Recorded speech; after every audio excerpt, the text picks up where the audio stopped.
Good morning, folks. The mountain of fire in Guatemala continues to erupt as the evacuations spread outward. The Mount Yasser volcano in Vanuatu has been erupting for years but has increased intensity and warning level. North California took a couple larger tremors than normal yesterday. The composite list has a 4.5, a 4.0, and a 4.5 off the coast of Oregon.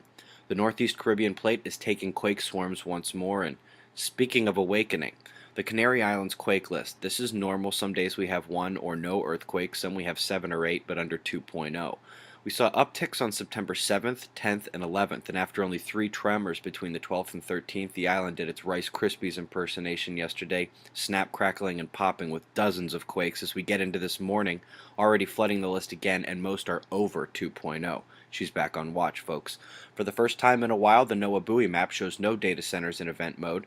Here's a close-up IR enhancement of Super Typhoon Sanba, still headed for Okinawa and Nana Island. May luck shine on these people this weekend. Here's the solar wind last 24 hours and can be confusing sometimes. Looks like the speed and density are all over the place, but this chart has a dynamic legend and the numbers change on the left as they do on the right. Instead of looking from zero point 0.1 to 100 protons on the orange, 200 to 600 on the yellow, you can see why the condensed legend makes this quiet space weather appear jumpy. Now, accompanying that quiet solar wind is a quieter X-ray flux. We had been crackling with some minor C flares, but even that has died down.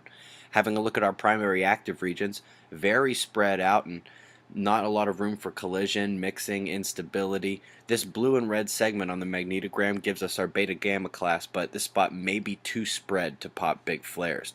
And even if it does, the Earth footprint is still on the opposite side of the Sun, although slowly but surely you can see that second magnetic connection come over to the left, leaving that backside footprint. We're shifting for sure.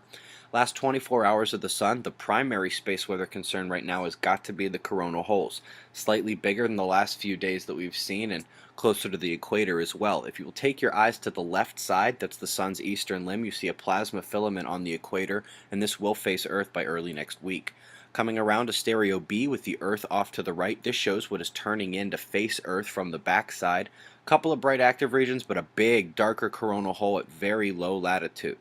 Last but not least, folks, I put out this video last night. It is my full theory on what is happening in our world, in our solar system. And in the description box, you're going to find my thoughts on HAARP and Nibiru. I will be answering no more questions on those. Please, friends, help direct the new folks to the right info. That's the news, folks. Be safe.